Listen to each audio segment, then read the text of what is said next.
72 heures après l'élection du président de la République de Côte d'Ivoire, l'un des candidats, en l'occurrence Kouadio Konan-Bertin, a accepté d'accorder une interview sans réserve à la chaîne NCI, la nouvelle chaîne ivoirienne, en vue d'aborder les résultats, justement, le créditant de près de 2% des suffrages exprimés par les Ivoiriens. Kouadio Konan-Bertin est donc notre invité. Kouadio Konan-Bertin, bonsoir. Bonsoir. Avant d'ouvrir cet entretien, je propose à nos invités et à vous-même de suivre ce portrait.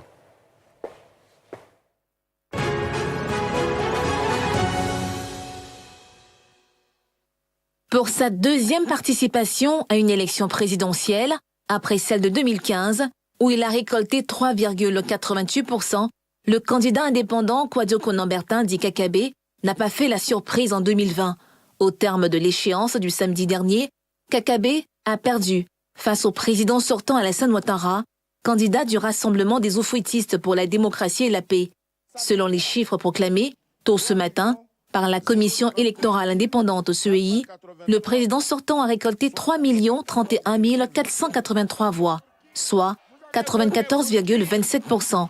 Alassane Ouattara est suivi du candidat indépendant Kouadio Konan-Bertin, KKB, crédité de 64 011 voix, soit 1,99%. Henri Konan Bédié, du Parti démocratique de Côte d'Ivoire, PDCI, occupe la troisième place, avec 53 330 voix, soit 1,66%. Enfin, Pascal Afine-Guessan du Front populaire ivoirien, FPI, recueille 31 986 voix, soit 0,99%. Âgé de 52 ans, ancien président de la jeunesse et membre du bureau politique du Parti démocratique de Côte d'Ivoire, le PDCI-RDA, ancien député de Port-Boué, Kouadio Konan-Bertin, KKB, avait présenté sa candidature comme celle de la rupture d'avec l'ancienne génération, une alternative pour la jeunesse qu'il a placée au cœur de sa campagne. N'a-t-il pas été entendu par la jeunesse? Quel est l'avenir politique de KKB après ces deux deuxièmes tentatives? Quelle est son appréciation des derniers déroulements de l'actualité? L'invité de Sans Réserve de ce soir, pour sa deuxième participation à cette tribune, se prononcera sur ces sujets. Kouadio Konan-Bertin, vous sortez de 2 semaines de campagne épuisante, évidemment. Ensuite, le scrutin présidentiel. On vous a vu voter à Lakota notamment. Comment vous vous sentez aujourd'hui, physiquement, moralement? Comme vous le dites, après 2 semaines de campagne, oui, on peut être épuisé. Mais je me sens bien, parce que vous le saviez vous-même avant, en même temps que tout le monde, que ce n'était pas évident. Ce n'était pas évident. Nous sommes aujourd'hui au 3 novembre. On avait prédit tout, sauf que la paix règne à ce jour. Je me suis offert en holocauste pour préserver la paix sociale. Je l'ai dit sur ce plateau que je faisais acte de candidature. Qu'en étant candidat, je faisais le choix d'abord de la cohérence et de la stabilité. Ma victoire est là. J'ai été voté, comme vous le dites, à Lakota. Je rappelle à toute fin utile. Pour moi, ça avait un sens particulier. À 52 ans, c'est la première fois que je votais sur les terres de mes arrière-grands-parents, de la terre de ma mère. Oui, j'ai été voté à Lakota, c'était tout un symbole pour moi. Je me sens bien. On vous a vu très ému à Lakota notamment. Il y a de quoi être ému. Vous savez, dans un contexte comme celui que nous connaissons, il y a de quoi. Kouadio Konan-Bertin, comment vous avez accueilli ces résultats vous créditant de 2% des suffrages exprimés? Sans surprise. Vous savez très bien que j'étais comme une sorte de pointe entre le marteau et l'enclume. C'est-à-dire? D'une part, ceux qui ne veulent pas d'élection, et en plus, ceux qui sont au pouvoir qui devaient combattre. Donc j'étais bien au milieu. Une élection dans des conditions que vous connaissez très bien, où non seulement il y en a qui ne veulent pas aller aux élections, mais qui, visiblement, empêchent que d'autres aillent voter. Toute une région entière, en tout cas ma région entière, le Vébaoulé n'a quasiment pas voté. Et ça, vous l'avez fustigé? Bien sûr, mais j'en ai fait les frais. Comment ça, vous en avez fait les frais? Là où j'étais quand même supposé avoir quelques voix, on a barré les routes, on a cassé des troncs d'arbres, on a empêché, on a brûlé. Mais quand on est sûr que le peuple est avec soi, on ne l'oblige pas à faire ce qu'on veut. Très bien. Kwadwo Konan-Bertin, vous dites que votre candidature était de faire avancer les propositions concrètes pour le pays dans la concorde. Est-ce qu'aujourd'hui, vous avez le sentiment d'avoir réussi? Bien entendu. D'abord, nous sommes là. Nous regardons et nous nous parlons, ce n'était pas évident. Bien entendu, la paix règne sur l'ensemble du territoire. Le ciel n'est pas tombé sur la Côte d'Ivoire. C'était mon premier objectif. Après, comme je l'ai dit, durant ces 2 semaines de campagne, nous avons proposé des idées novatrices. Et je le dis ici, un pays jeune comme le nôtre doit pouvoir accorder désormais une place de choix à cette jeunesse. La responsabilité. Elle doit pouvoir prendre sa responsabilité et participer à bâtir la Côte d'Ivoire parce que le pays a besoin de cette jeunesse. C'est un atout majeur. Il faut la regarder, cette jeunesse, autrement. Parce que quand elle crie son désarroi, j'ai le sentiment que les vieux partis détournent leur regard sur leur querelle interminable. Désormais, il faut faire place à la jeunesse. Il faut tenir compte d'elle. Elle a du talent, elle a du mérite, elle est diplômée. Elle veut simplement servir. Elle veut se mettre au service de son pays comme nos dévanciers l'ont fait quand ils étaient aussi jeunes. C'est aussi simple que ça. Je dis dans cette campagne, il faut combattre la corruption. Je pense que c'est l'actualité. Je dis pour promouvoir une société de mérite, que désormais, eh bien, on ait accès à un poste parce qu'on le mérite, on a du talent, non pas parce qu'on a des accointances avec celui qui décide. Je dis, il faut combattre la corruption. Il faut arrêter de vendre les diplômes à nos enfants. Parce que malheureusement, c'est ceux-là qui se disent fonctionnaires, payés par l'État des Côtes d'Ivoire, dans les véhicules de l'État, logés comme ils sont. C'est encore eux qui vendent les diplômes aux enfants des pauvres. Mais je vais même donner des exemples concrets. Ici, en Côte d'Ivoire, nous avons l'habitude de dire que nos policiers sont des racketteurs ou nos gendarmes sont des racketteurs.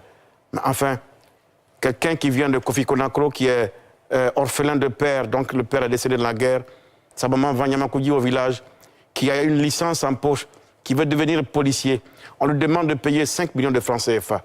Comment fait-il pour accéder à ce poste? Il est obligé de s'endetter auprès d'un voisin, mais quand il est admis et qu'il est policier, il faut bien qu'il paye sa dette.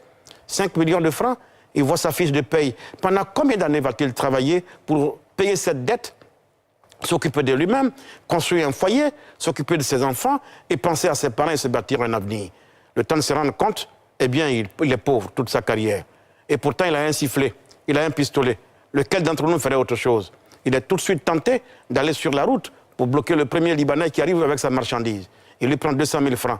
Si en quittant Abidjan pour vendre son savon à Yamoussoukro à 100 francs le carton, parce que le policier lui a pris 500 000, il est obligé de le vendre à 2000 francs le carton. Qui paye les frais? C'est le pauvre qui paye les frais. On va dire non, c'est le policier qui est racketteur. Mais non, le racketteur, le dangereux de la nation, de la société, c'est celui qui vend les diplômes. Voyez-vous, autant d'idées que j'ai dû promouvoir pour dire qu'il faut combattre la corruption, il faut faire régner dans ce pays-là, il faut promouvoir plutôt une société de mérite.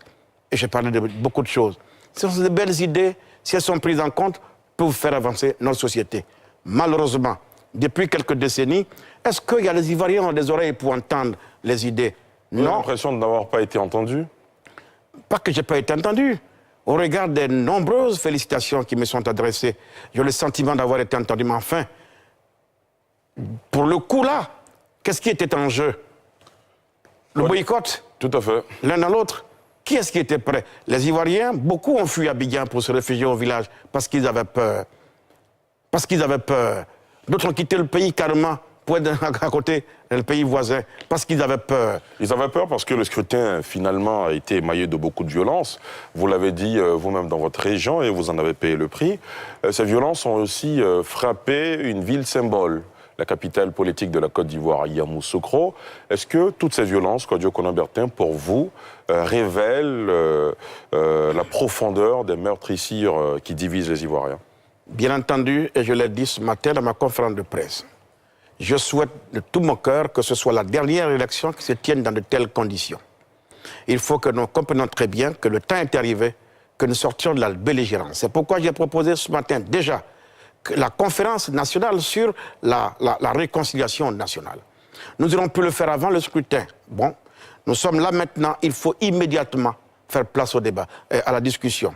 Il faut tirer les enseignements de ce scrutin, de façon objective, tirer les enseignements de ce scrutin et dégager les perspectives. Et il faut faire en sorte que ce soit la dernière élection, en tout cas, qui se tient dans ces conditions, de sorte que nous puissions dégager un avenir de sérénité pour que nos enfants puissent s'épanouir. Je crois que là se trouve le vrai débat. Qui devait prendre le leadership de cette conférence nationale sur la réconciliation? Le chef de l'État, les Ivoiriens lui ont manifesté leur confiance à nouveau. C'est lui qui a la responsabilité au premier plan de la paix intérieure. Je souhaite, comme je l'ai dit, lui, mieux que quiconque, sait ce que c'est que la paix et son prix. Nous avons connu la guerre. Nous savons également le prix de la guerre. J'ai appelé à féliciter le président de la République ce matin, par culture et par tradition. Vous imaginez très bien qu'en 2010, entre M. Ouattara et M. Gbagbo, s'il s'était trouvé un seul parmi eux qui avait reconnu sa défaite, la Côte d'Ivoire n'aurait pas sombré dans la guerre.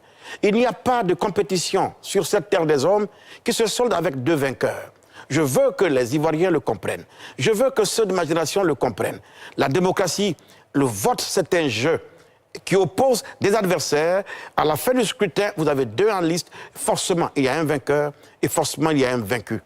Quand Abdou Diouf a appelé à reconnaître Abdoulaye Wade, sa victoire au Sénégal, il a sauvé ainsi le Sénégal. Aujourd'hui, au Sénégal, c'est un jeu. Quand on va aux élections, on n'a plus affaire à ces bagarres. Il faut que la Côte d'Ivoire, que les hommes politiques, s'approprient les vertus de la démocratie. Voici mon enseignement. Je l'ai fait, ça fait la deuxième fois. En 2015, j'ai appelé pour féliciter Alassane Ouattara. Cette fois-ci encore, je l'ai rappelé ce matin pour le lui dire. Je le fais par culture, parce que c'est ce en quoi je crois. Je pense que si on comprend cela, et qu'on le comprend très bien, et qu'on discute et qu'on se donne des structures fiables qui organisent le scrutin, on va sauver notre pays. Contrairement à vous, des leaders de l'opposition ivoirienne, ces dernières 72 heures, ont annoncé la création d'un Conseil national de transition. Comment vous avez réagi à cette annonce? Ce n'est pas la voie de la sagesse. Ce n'est pas la voie de la sagesse. Je me bats pour éviter l'affrontement dans ce pays. J'ai comme le sentiment que d'autres sont possédés par le diable, ils veulent absolument aller à l'affrontement. Mais qui c'est qui gagne quand il y a l'affrontement? Qui c'est qui gagne?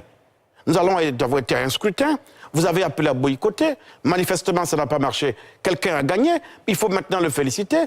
Et je dis, j'appelle de tous mes voeux un débat national sur la réconciliation. Il faut faire place au débat. Je rêve de ce que, enfin, 10 ans après, Laurent Gbagbo a été acquitté, qu'il rentre dans son pays. Voici les grands défis qui attendent la Côte d'Ivoire. Que Charles Blé Goudé rentre dans son pays. Voici les grands défis qui attendent la Côte d'Ivoire. Je l'ai dit, autant de thèmes que nous avons développés. S'il se trouve que l'actuel gouvernement qui va se mettre en place, parce que M. Ouattara, seul a la responsabilité de la direction de l'État pendant les 5 années à venir. C'est à lui de voir. Votre mentor depuis toujours, le président Henri Konan Bédié, a été désigné président de ce Conseil national de transition. Vous vous êtes parlé dernièrement?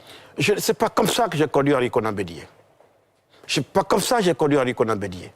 Bédié sait très bien qu'on ne devient pas président d'un pays comme la Côte d'Ivoire sans passer par les urnes. Comment des petits voyous vont conseiller de telles pratiques à mon père à cet âge-ci? Je suis désolé. Ça ne ressemble pas à mon père. Ce n'est pas dans ses pratiques. Je le connais profondément. Ce grand intellectuel, amoureux de la paix, Bédié que j'ai connu, qui a succédé à Félix Houphouët-Boigny et qui me disait la chose suivante. Quand on s'appelle Henri Konan Bédié, qu'on a succédé à Félix Houphouët-Boigny, on ne peut qu'être un homme de paix. Qu'est-ce qui peut arriver en ce moment-ci pour qu'on se conduise de cette façon? Ce n'est pas la voie de la sagesse.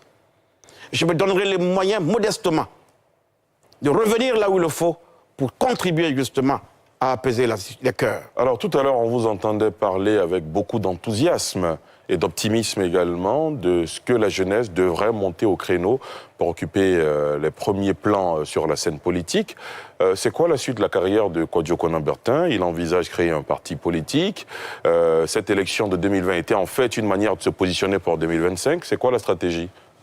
C'est clair qu'à partir de cette campagne, une force vient de naître.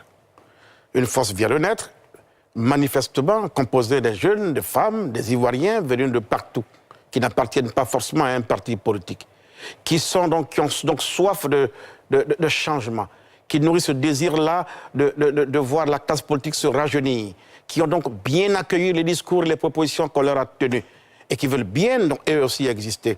C'est pourquoi, les semaines à venir, je vais proposer aux Ivoiriens la création d'une maison commune, ce que j'appelle une maison commune, qui n'est pas un parti politique, mais qui va recevoir tous les Ivoiriens qui ont des idées, qui veulent qu'on prenne leurs idées en compte. Nous allons nous retrouver, nous allons échanger. Il est clair que vous soyez du RDR, du PDCI, du FPI ou même neutre, ce sera une maison qui va abriter donc tous ceux qui ont des idées et qui veulent voir leur pays avancer. Fini donc le cheminement avec le PDCI RDA? Non. Comment créer une maison commune et vous ne pouvez pas être militant du PDCI? Je vous ai dit que ce n'est pas un parti politique. Ce n'est pas un parti politique? Il y a ce qu'on appelle au PDCI les rénovateurs. Ça a existé, ça, les rénovateurs au PDCI. C'est un courant, voilà, un courant de pensée. Une force politique qui naît.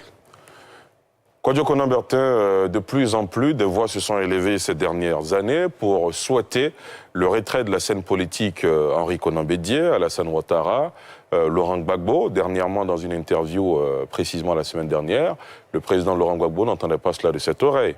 Vous l'avez entendu? Nous sommes dans un pays de liberté. Donc chacun est libre de penser ce qu'il veut penser. Ce sont nos aînés, ils le savent très bien. Tous les jeunes de ce pays les aiment et ils le savent très bien. Autant qu'ils peuvent nous accorder la paix, autant qu'ils peuvent nous aider à nous épanouir, ils vont rester aussi longtemps qu'ils peuvent. Mais voici 30 ans qu'avec eux, on n'a plus de paix. Voici 30 ans qu'à leur côté, on n'a plus de perspective. On ne peut plus bâtir l'avenir. Voici 30 ans qu'avec eux, on ne fait que la bagarre. À un moment donné, il faut qu'ils aient pitié du peuple. Il faut qu'ils aient pitié du peuple. On leur a démontré sur beaucoup de décennies notre attachement, notre amour, notre... voilà. Mais après, il faut qu'ils se les mettent aussi en cause. Au fond, à quoi sert la politique? Et c'est quoi le bonheur des leaders politiques? L'épanouissement de son peuple. Comment se sentent-ils eux-mêmes quand depuis bientôt 30 ans, on n'arrive plus à se projeter dans l'avenir à leur côté? C'est pas comme ça qu'il faut les traiter. Quand vous dites on n'arrive plus à se projeter dans l'avenir à leur côté, c'est-à-dire qu'à l'intérieur de ces partis politiques, les jeunes n'arrivent pas à émerger. Il n'y a pas que l'intérêt de partis politiques. Combien sont-ils les milliers de militants du FPI qui sont morts à l'étranger après cette guerre? Combien sont-ils qui ont perdu leur boulot? Combien sont-ils qui vivent l'oisiveté? Combien sont-ils qui ont les comptes gelés depuis 10 ans? Combien sont-ils dont les enfants ne vont plus à l'école? Combien sont-ils dont les vies se sont arrêtées? Qu'est-ce que c'est que ça? Est-ce que ça, c'est une vie? Il nous faut reconstruire, redonner de l'espoir à tout le monde. Et ça devait être la préoccupation, tout le moins, de nos 3 aînés. De nos 3 aînés. Mon discours est aussi simple que ça. Je pensais que nous serions là, maintenant en train de sortir de l'ornière. Quel vent de frappe les uns et les autres pour dire il faut créer une transition, pour encore ouvrir une autre crise. Est-ce qu'on sait quand ça va prendre encore fin? Est-ce que c'est ce qu'il faut pour la Côte d'Ivoire? Est-ce que c'est ce que les jeunes leur demandent?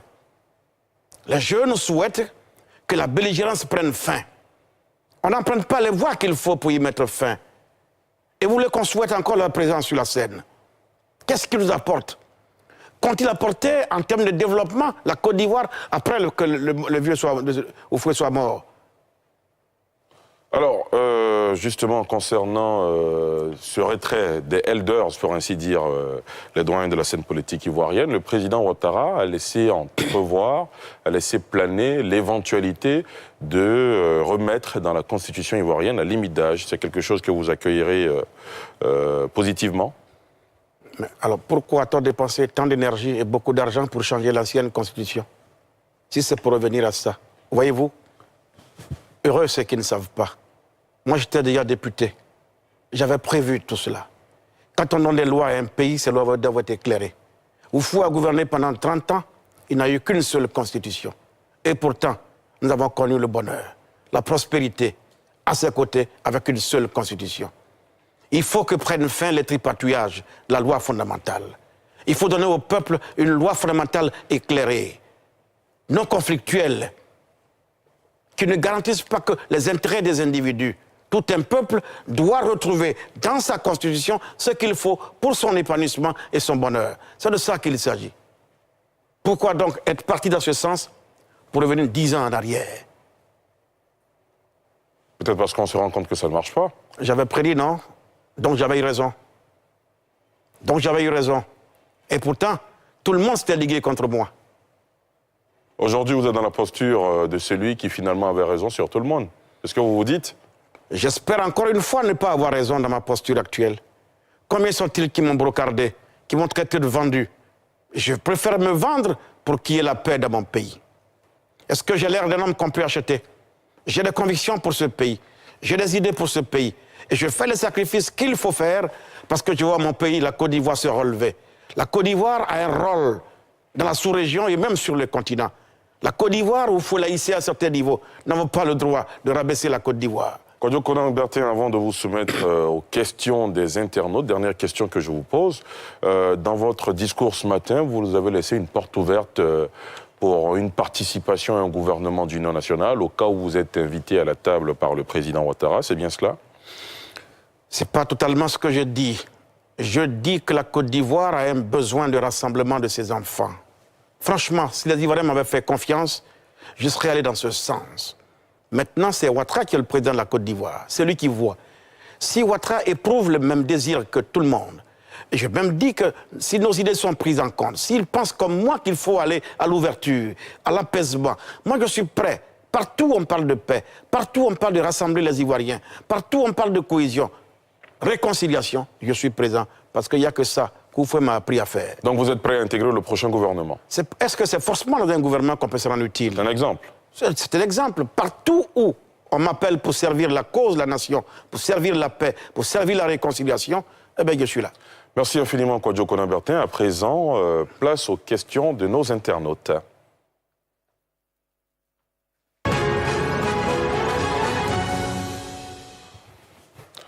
Alors, nos internautes, avec le soutien de la réalisation, la première question est de Niaoré Antoine qui nous dit « Pensiez-vous pouvoir battre vraiment Alassane Ouattara ou votre candidature était juste symbolique pour la jeunesse ?» Il lui fallut dans ce cas laisser le scrutin se dérouler convenablement. Je lui aurais donné la réponse qu'il fallait.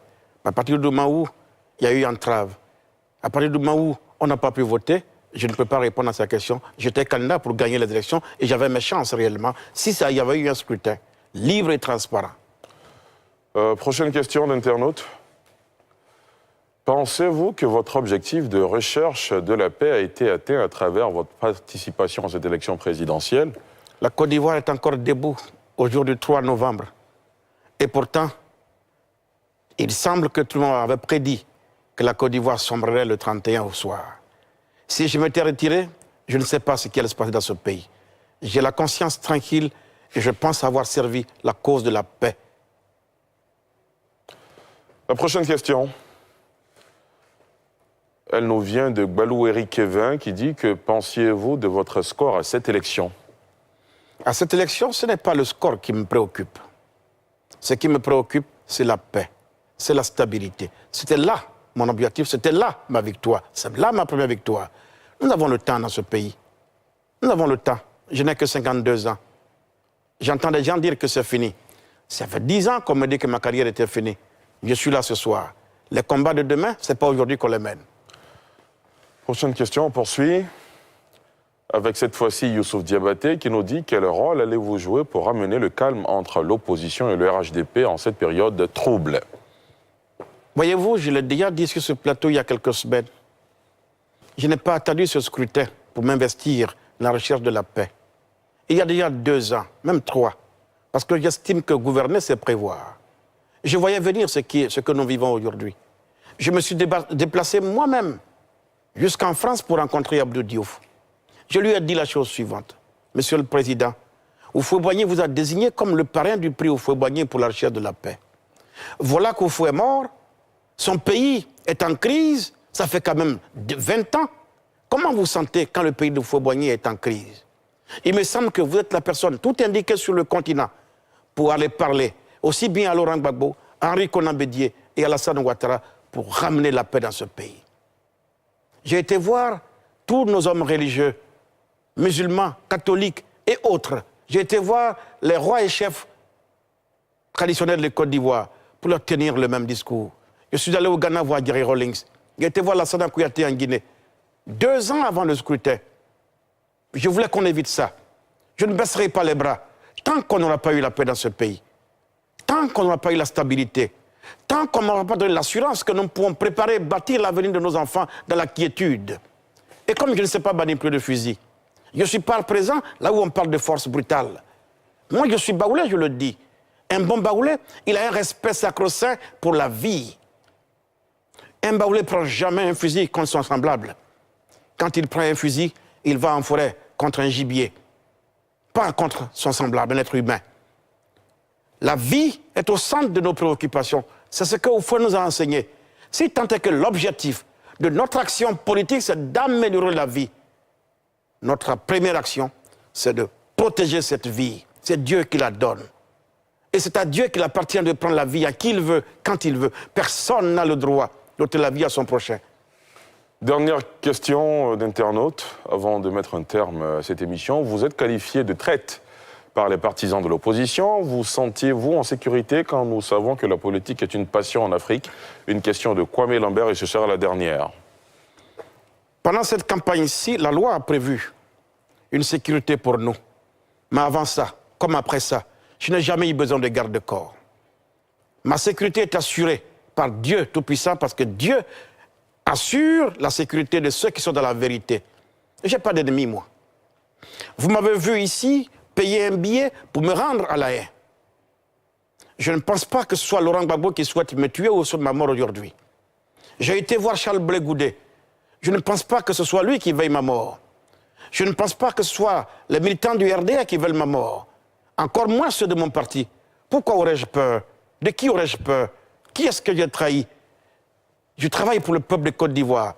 Est-ce que j'ai le sentiment que ce que je le fais dans l'intérêt unique de ce peuple? Si c'est le cas, si c'est ma conviction, je le fais sans avoir peur de rien du tout, parce que Dieu m'a préservé jusque-là. Croyez-vous? J'ai échappé à la mort, moi, à Bonan. Qu'est-ce que j'avais fait à l'époque?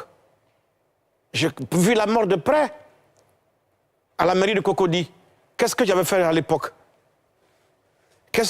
Tout est une question de destin. C'est Dieu qui prévoit à chacun ce qu'il doit faire sur terre. Si Dieu me confie un destin, il me confie une mission sur terre, ce n'est pas en étant mort que Dieu va l'exécuter. Dieu seul a ma vie entre ses mains. Il me protège et il m'amène à destination. Je suis un croyant, je suis catholique, j'ai la crainte de Dieu.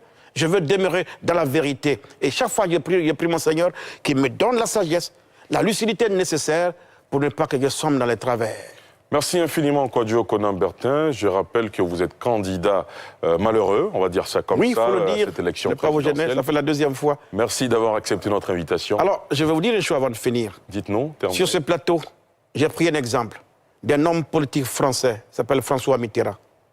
La première fois qu'il a été candidat en France, face au général de Gaulle, c'était en 1965. Il a été élu président de la France en 1981. Vous voyez le temps qui sépare 65 de 81.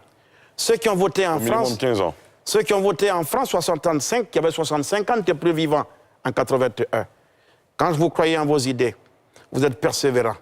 Et quiconque est mis par le désir de servir l'intérêt du peuple, il inscrit ce qu'il fait dans la durée, sans être tenté de prendre les raccourcis. C'est mon cas. Merci infiniment, Kwadwo Konan-Bertin. Merci à vous, chers téléspectateurs, chers internautes, de nous avoir suivis. Excellente suite de programmes sur la nouvelle chaîne ivoirienne. Merci.